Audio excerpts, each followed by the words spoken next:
Salut à tous, c'est Ludo, j'espère que vous allez bien. Je vous fais cette vidéo pour vous parler des imprimantes photo. Chose promise, chose due, je vous en avais parlé dans les vidéos précédentes. Donc voilà, le moment est venu. Alors, comme il y a beaucoup d'imprimantes, au lieu de faire une vidéo où je vais parler de toutes les imprimantes, je vais vous faire une vidéo par imprimante et je vous ferai une vidéo bilan à la fin pour avoir un peu des éléments de comparaison entre les différentes imprimantes. Parce que sinon la vidéo va vraiment être trop longue. Donc on est parti tout de suite dans le vif du sujet. Aujourd'hui je vais vous parler du Polaroid Lab de chez Polaroid parce que c'est une imprimante que j'aime beaucoup. On sait que... Alors j'aime beaucoup les photos Polaroid. Le seul problème qu'on a avec les Polaroid, c'est qu'on a des résultats assez aléatoires. Chose qui est... en partie résolu, je vais dire, parce que c'est pas toujours parfait, mais en partie résolu avec le Polaroid Lab, parce que avec ce Polaroid, vous allez pouvoir faire des tirages de vos photos numériques sur du papier Polaroid. Donc, je vous montre ça tout de suite. Donc, pour ce faire, vous allez avoir besoin d'une recharge Polaroid, bien sûr. Je vais la charger tout de suite devant vous, et puis on va faire une photo test.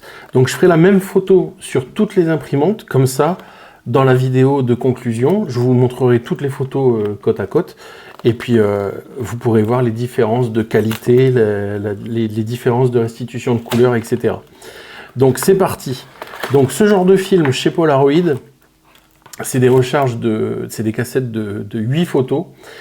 Sur le site officiel Polaroid, elles sont à 17,99 €. Ce qui fait un coût de 2,25 € à peu près la photo. Donc, il vaut mieux pas se rater, hein, on va pas se mentir, c'est les plus chers. C'est les moins... c'est celles avec lesquelles on a les résultats les plus aléatoires, je vous le cache pas. Mais ce sont les plus chers. Donc 2,25 €. Quand on met ça dans un appareil photo Polaroid et qu'on a des résultats pas top parce que justement c'est un peu aléatoire la chimie Polaroid, on a un peu les boules quand c'est tout sombre, enfin voilà, je vous fais pas de dessin. C'est en partie résolu comme je vous le disais avec le Polaroid Lab parce que on fait une photo, on fait un tirage d'une photo numérique avec un objectif qui est ici sur le Polaroid Lab. Donc c'est un 35 mm qui ouvre à 1,33, donc vous voyez c'est pas une ouverture de fou, mais on a des résultats quand même qui sont très corrects. Donc on va charger le film, enfin, la cartouche avec les films. Hop. Donc dans le Polaroid Lab, vous pouvez mettre des films de type e-type ou des 600. Il prend les deux.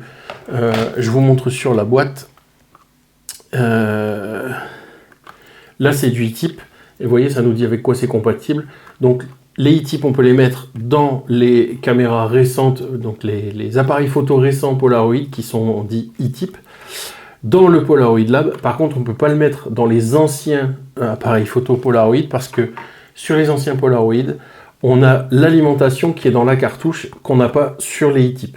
Vous voyez ici en fait il y a un connecteur, je vous montrerai quand je vous présenterai un Polaroid, mais les cartouches sont légèrement différentes, la forme est exactement la même, mais ici en dessous il y a un pack batterie, des piles, pour alimenter le Polaroid. Sur les e-type on n'en a pas besoin puisqu'on les recharge en USB, il y a une batterie intégrée à l'appareil photo, ce qui n'était pas le cas dans les appareils photo des années 80, les anciens.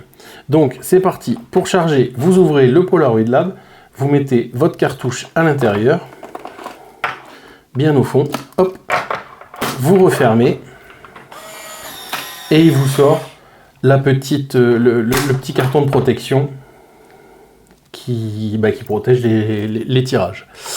Voilà, donc pour faire une photo, vous avez une application sur le smartphone.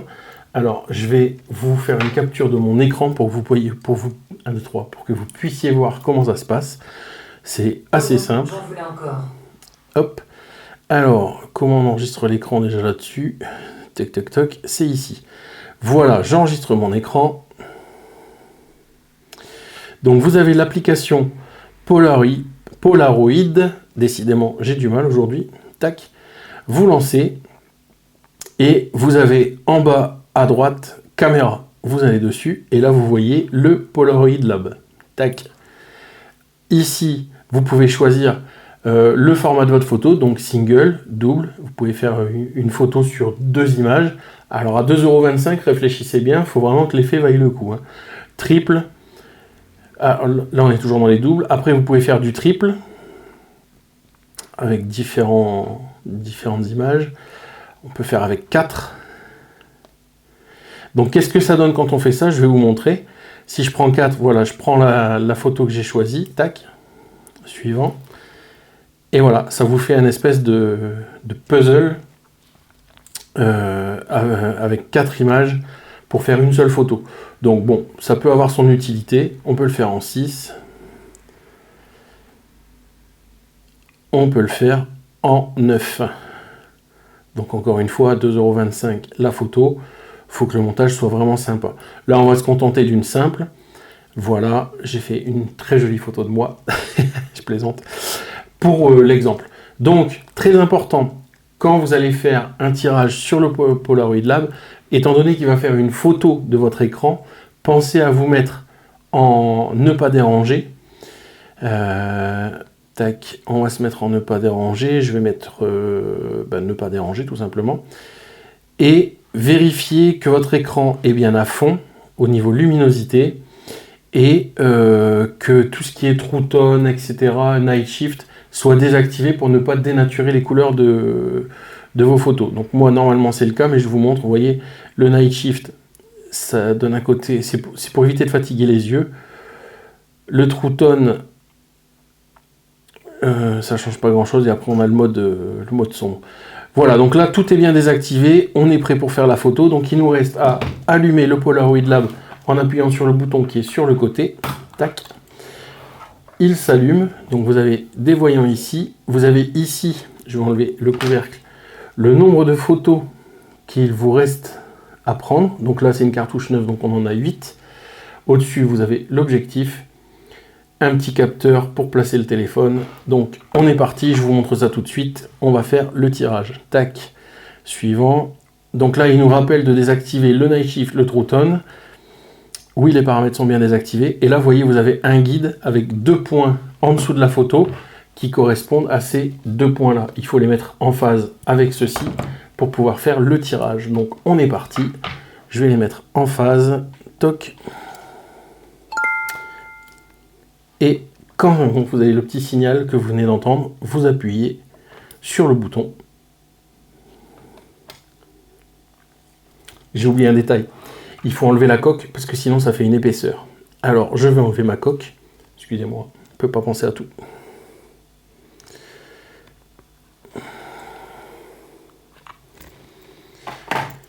Voilà, donc j'ai enlevé la coque. Je fais répéter l'opération. Tac. Donc je dois placer sur le Polaroid Lab. Donc je le fais. Voilà, on entend le petit son. On peut appuyer et il nous fait notre tirage. Voilà, la photo est sortie. Donc maintenant il faut attendre qu'elle se développe.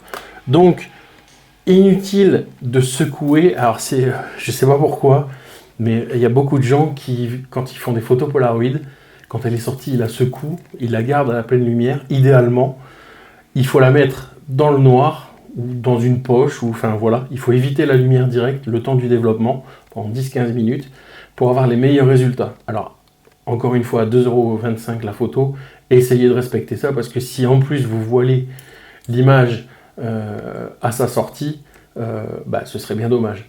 Donc pourquoi il faut la mettre dans le noir? Parce que justement le film est encore sensible dès sa sortie. Il a été sensibilisé par l'image qu'on a projetée dessus avec le Polaroid Lab, ou avec l'appareil photo Polaroid si vous faites des photos avec le Polaroid.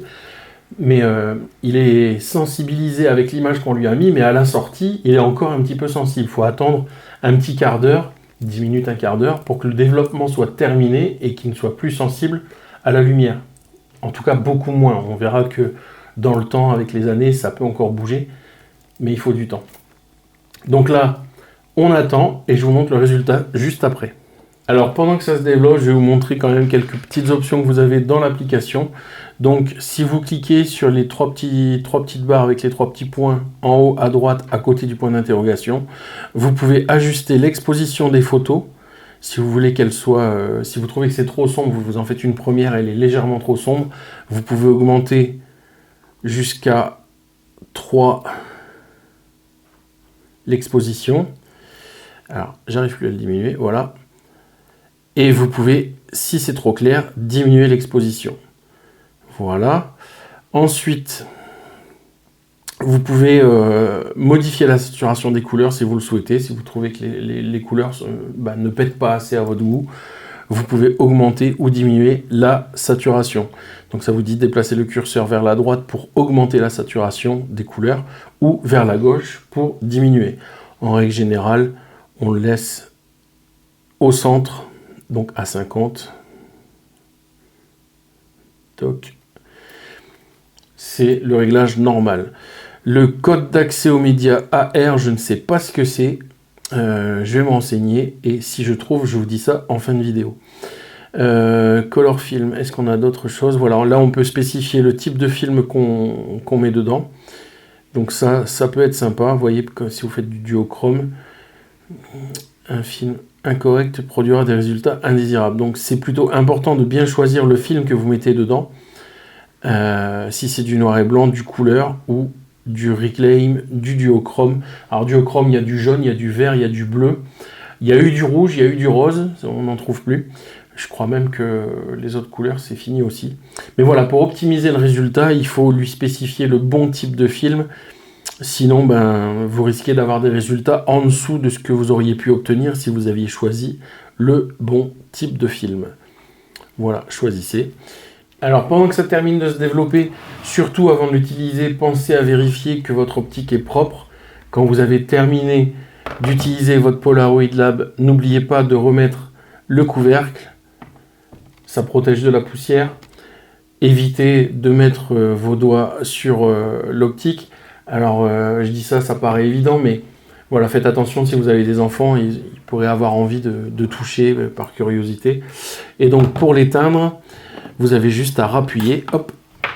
Donc, pour l'allumer, on appuie sur le bouton qui est ici. Hop, il s'allume. Et pour l'éteindre, on le referme comme ceci. On a un niveau de batterie qui est indiqué à l'arrière avec des petits points. Tac. Donc là, j'ai plus de batterie. J'ai eu le temps de faire une photo, c'est le principal pour vous montrer. Je vais le remettre en charge. Mais voilà, ça tient super longtemps. Hein. Je crois que je l'ai chargé 2 fois depuis que je l'ai et j'ai imprimé énormément de photos. C'est indiqué, je l'ai lu quelque part, combien de cartouches on peut faire avec une charge. De mémoire, je crois que c'est une dizaine. Mais j'en suis pas sûr, je ne voudrais pas vous dire des conneries, mais j'essaierai de retrouver l'information et je vous le mettrai en description de la vidéo. Bon, on va regarder où est-ce que ça en est au niveau du développement. Alors, voilà ce qu'on obtient pour l'instant. Vous verrez le résultat final sur la vidéo de conclusion. Je vais la laisser tranquillement finir de se développer. Et je ferai cette même photo sur chaque imprimante pour vous montrer une comparaison des différents tirages qu'on obtient avec les différentes imprimantes.